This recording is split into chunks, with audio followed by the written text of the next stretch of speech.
Hello and welcome to another Complete Rider motorcycle review.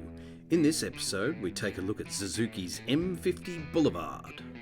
It's a mid-size muscle cruiser that's OD'd on steroids to bench press well above its own weight. On paper this bike shouldn't be that good to ride, but it sure is. Then of course at the end we'll give it a review. What's a review, I hear you say? Well, we'll rev up the tacho and give it a completely 100% biased and unscientific score. Sorta like this.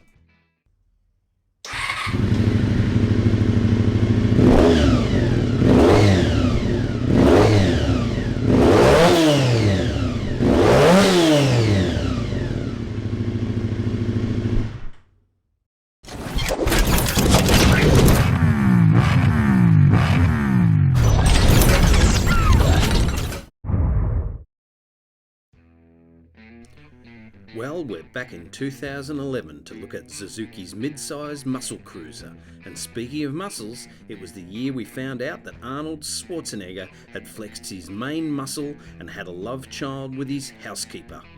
Not long after that, he said "Hasta la vista, baby" to his marriage. You no doubt were watching either Sons of Anarchy or Game of Thrones, probably both.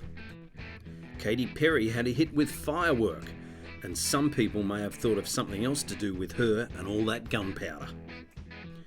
And for those of us that love Japanese motorcycles, we watched in horror as our friends in Japan suffered earthquakes and tsunamis, and to honour them today, we have their awesome version of this muscle cruiser that you don't have to be Arnie to ride.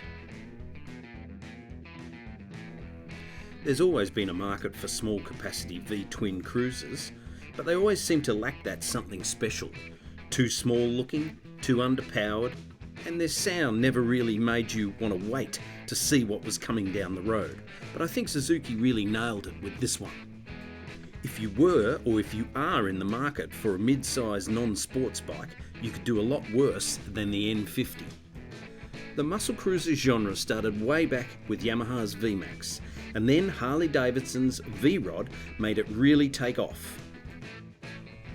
They were capturing a segment of the market that before was sort of in no man's land, and where there's a market for large bikes, there's also a market for mid-size versions that will suit new riders stepping up, old riders stepping down, or any rider that is not cashed up. And that's just where this mid-size performance cruiser fits in.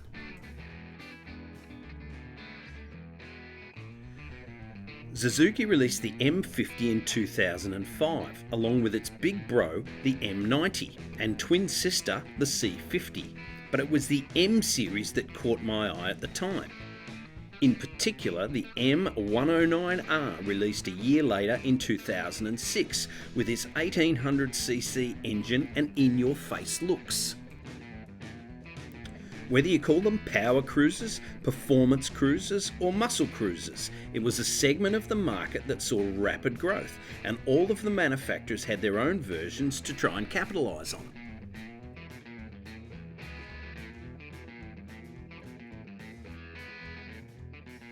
The M50 ran from 2005 to 2019, with only minor changes.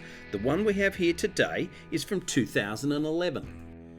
It features the bulletproof 803cc 45-degree V-twin, or close enough to 50 cubic inches, hence the M50 bit, M for muscle and 50 for cubic inch.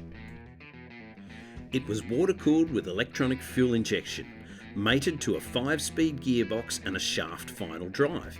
It claimed about 50 horsepower at 6,500 RPM and 65 Newton meters or 48 foot-pounds of torque.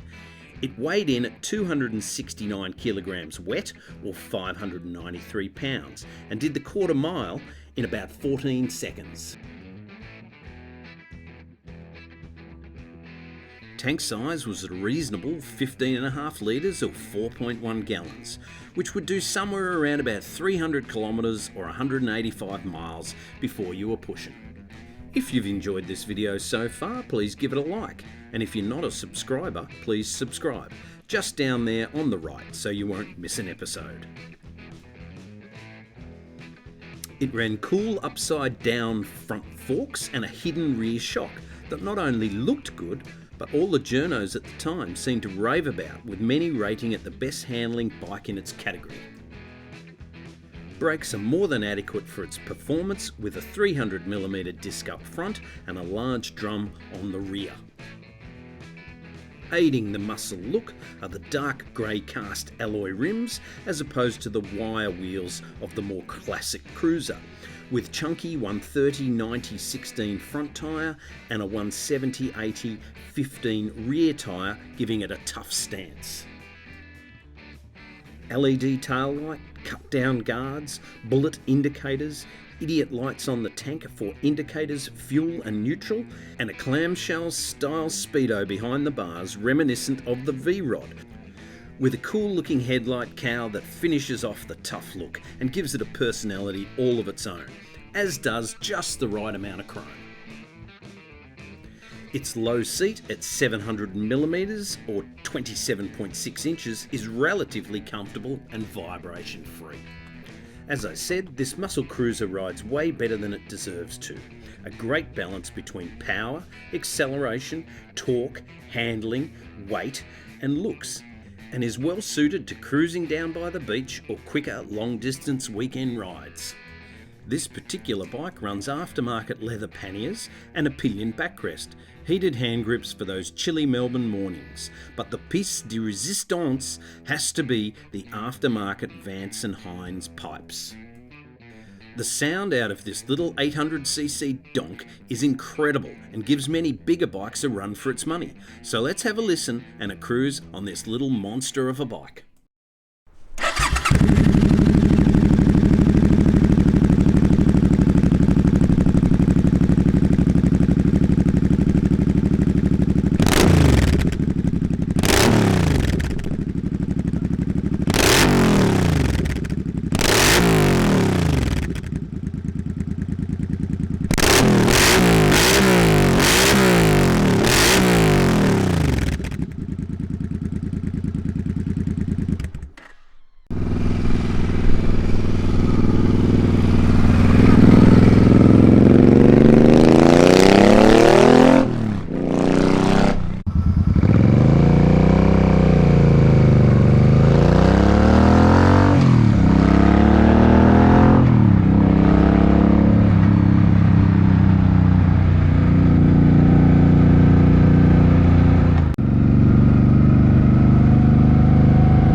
And now it's time to give it a review, so let's rev it up and give it a score.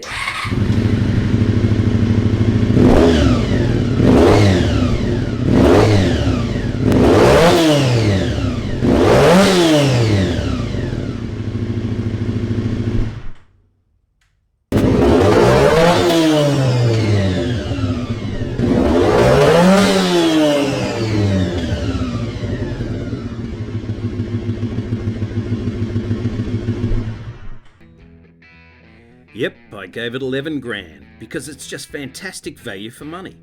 If you put a 1000cc sticker on it, you'd fool many a rider.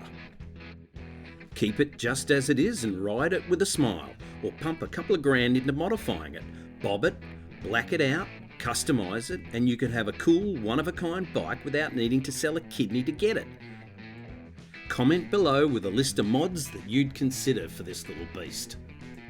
I'll leave you with some last shots of what could easily be another one of the Terminator's love childs. I hope you enjoyed, and please like, subscribe or comment below. Thanks for watching, and I'll see you in 2 weeks' time.